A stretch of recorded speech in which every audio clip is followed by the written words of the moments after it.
Alhamdulillah nahmaduhu wa nasta'inuhu wa nastaghfiruh wa na'udzu billahi min shururi anfusina wa min sayyiati a'malina may yahdihillahu fala mudilla lahu wa may yudlil fala hadiya lahu وأشهد أن لا إله إلا الله وحده لا شريك له وأشهد أن محمدا عبده ورسوله اللهم صل وسلم وبارك على محمد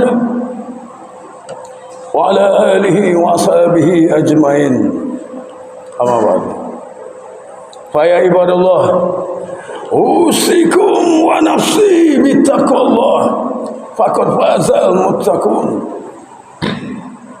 قال تبارك وتعالى في كتابه الكريم يا أيها الذين آمنوا اتقوا الله حق تقاته ولا تموتن إلا وأنتم مسلمون. Wahai orang-orang yang beriman, bertakwalah kalian kepada Allah dengan sebenar-benarnya takwa, dan janganlah kalian mati melainkan dalam keadaan Islam.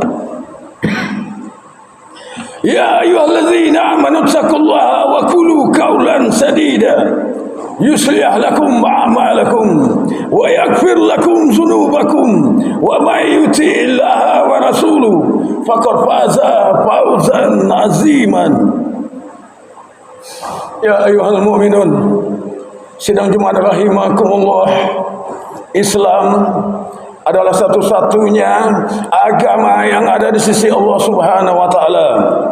Umat manusia yang diakui oleh Allah dan diakui oleh Rasulullah sallallahu alaihi wasallam hanyalah mereka yang beragama Islam.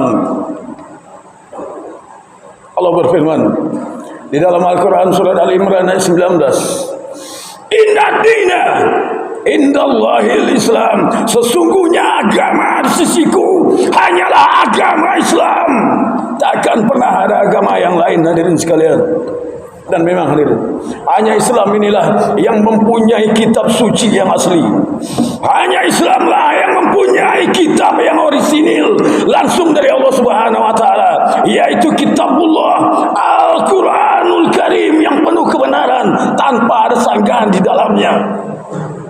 Apapun problematika manusia di muka bumi ini, apapun perkara-perkara yang dihadapi manusia, bahkan perkara alam semesta termasuk perkara akhirat, semua ada di dalam kitabullah sebagai petunjuk ke jalan yang benar agar umat Islam selamat hidup di dunia dan di akhirat. Maka judul khutbah pada Jumat yang mulia ini, hadirin sekalian, kita akan membahas tentang anak adalah amanah dari Allah Subhanahu wa taala. Masyaallah muslimin, sidang jemaat rahimakumullah, sesungguhnya di antara sekalian nikmat yang paling agung yang Allah berikan kepada hambanya yang bernama manusia adalah anugerah anak. Kelahiran seorang anak adalah menjadi suatu momentum yang didambakan oleh seorang tua di muka bumi ini untuk menorehkan cerita-cerita yang indah, kenangan-kenangan yang indah selama hidup di muka bumi ini, hadirin sekalian. Sebagai penghibur hati bagi orang tua, bagi keluarga, itulah kehebatan seorang anak.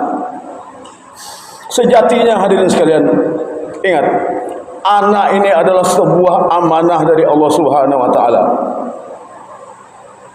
Anak adalah kebahagiaan dan aset yang berharga bagi kedua orang tuanya di dunia maupun di akhirat.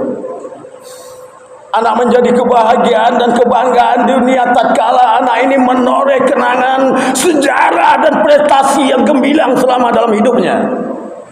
Dan anak akan menjadi aset yang berharga kelak di akhirat. Ketika anak ini menjadi seorang anak yang soleh, anak yang berguna bagi keluarga, bagi bangsa, bagi negara, bahkan agamanya. Hadirin sekalian, maka Rasulullah menjelaskan bahwa apabila seseorang meninggal dunia, maka ada 3 perkara yang tidak akan terputus sampai di akhirat. Yang pertama adalah sedekah jariah. Yang kedua adalah ilmu yang bermanfaat. Yang ketiga adalah anak yang soleh yang mendoakan kedua orang tuanya. Hadirin, maka anak adalah aset yang berharga bagi kedua orang tua. Ikhwatal iman rahimakumullah, sebagaimana yang kita ketahui bahwa amanah itu wajib ditunaikan. Itu ada hal-hal yang diridhoi oleh Allah Subhanahu wa taala tentang yang namanya amanah ini, hadirin.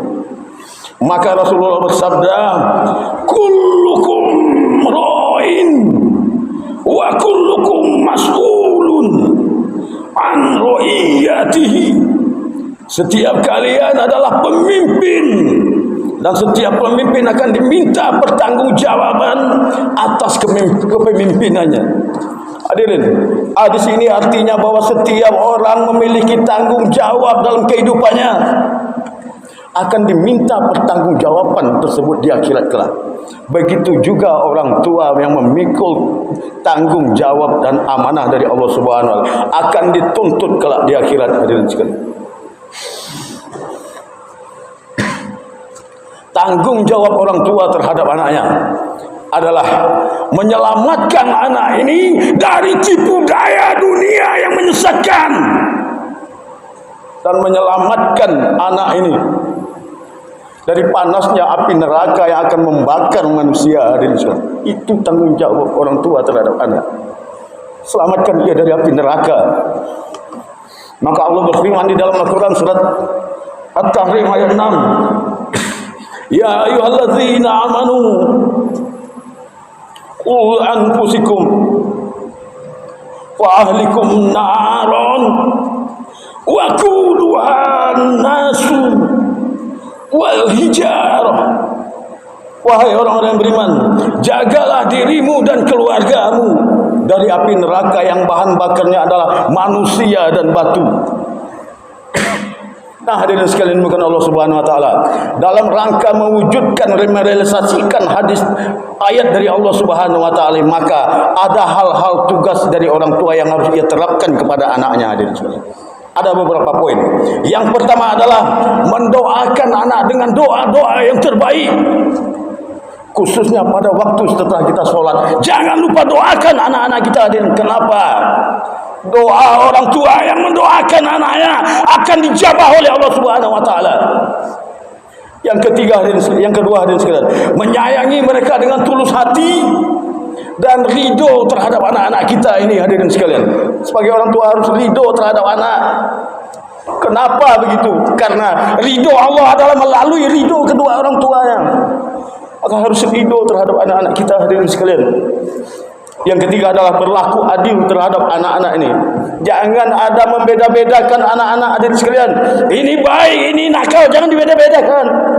Harus berlaku adil terhadap anak-anak ini. Hadirin, apabila ketidakadilan ini berlaku dalam rumah tangga, maka kelak ke depan harinya ini akan menjadi sesuatu hal yang tidak diinginkan oleh orang tuanya tentang anak ini. Pertengkaran akan muncul. Harus adil terhadap anak-anak, jangan membeda-bedakan mereka. Hadirin, yang keempat adalah memberikan pendidikan yang terbaik kepada mereka, terutama akhlak, moral, apalagi agama. Hadirin sekalian, dan orang tua harus memberikan contoh dan suri tauladan dalam kehidupan sehari-hari kepada anak-anaknya. Kenapa? Anak-anak ini mencontoh perilaku kedua orang tuanya. Fa'tabiru ya ulil absar la'allakum turhamun.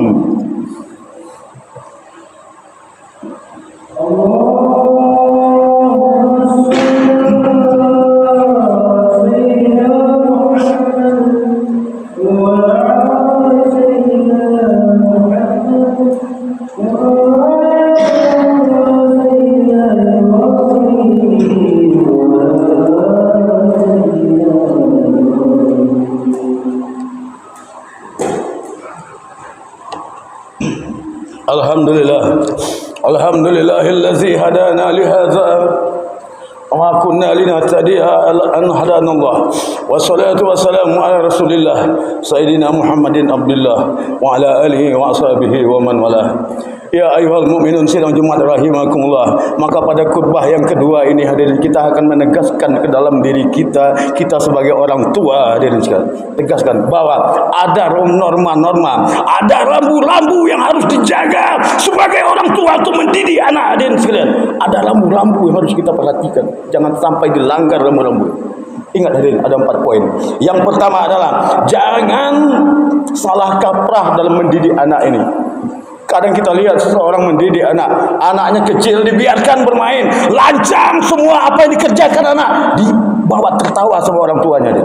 Maka ini akan menjadi budaya bagi anak yang akan mendarah daging. Perilaku lancang ini hadirin sekalian, dia bertamu ke rumah orang lain, maka ia akan lancang, membuat susah orang, maka orang akan benci kepada anak ini hadirin. Perhatikan, larang anak jika ia berbuat salah, jangan dibiarkan. Ini akan menjadi budaya bagi anak tersebut sampai dia besar. Dia akan menjadi anak yang lancang dalam hidupnya. Yang kedua, jangan salah memberikan permainan kepada anak-anak, apalagi anak kecil. Lihat orang-orang tua sekarang, mereka memberikan gadget, memberikan HP kepada anak, bahkan umur anak baru 4 tahun. Apa yang terjadi terhadap anak ini? Matanya, pikirannya akan rusak melihat layar HP. Tatkala ada jaringan, ia akan melihat hal-hal yang tidak patut ia lihat di dalam HP ini hadirin sekalian. Ia duduk sampai sore melihat HP. Saraf otak anak ini akan kacau hadirin sekalian. Sebagian orang tua tidak mengetahui hal ini, bahkan ia bangga anaknya bermain HP. Ini salah kaprah dalam memberikan permainan, akan merusak jiwa anak itu lahir dan batin.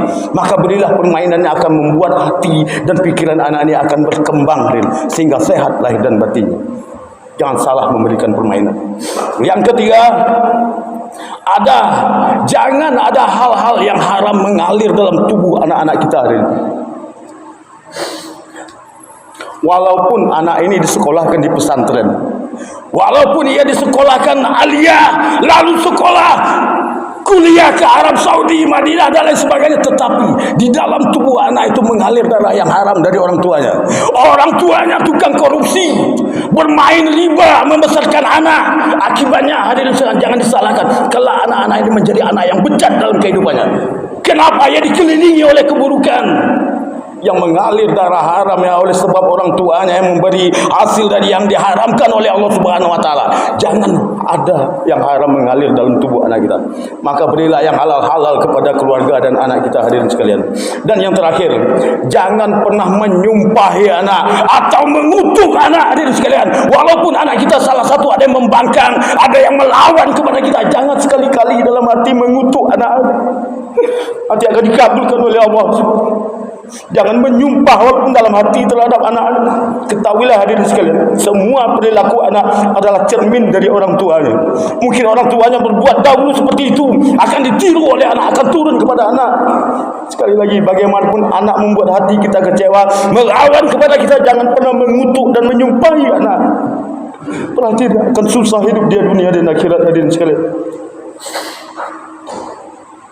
Ingat, anak ini bukan hanya penyenang hati bagi orang tua, tetapi anak adalah sebagai cobaan dan ujian bagi kedua orang tua. Demikianlah khutbah yang singkat ini hadirin sekalian tentang mendidik anak. Semoga dapat menjadi pembelajaran untuk kita bersama, agar hati-hati dalam mendidik anak, sebuah hati kita hadirin. Inna Allah wa malaikatahu yusalluna 'alan nabi. Ya ayyuhallazina amanu sallu 'alaihi sallimu taslima. Allahumma salli ala Muhammad wa ala ali Muhammad wa sallaita ala Ibrahim wa ala ali Ibrahim wa barik ala Muhammad wa ala ali Muhammad kama barakta ala Ibrahim wa ala ali Ibrahim fil alamin innaka Hamidum Majid. Allahumma ighfir lil muslimina wal muslimat wal mu'minina wal mu'minat al ahya'i minhum wal amwat innaka sami'un qaribun mujibud da'wat.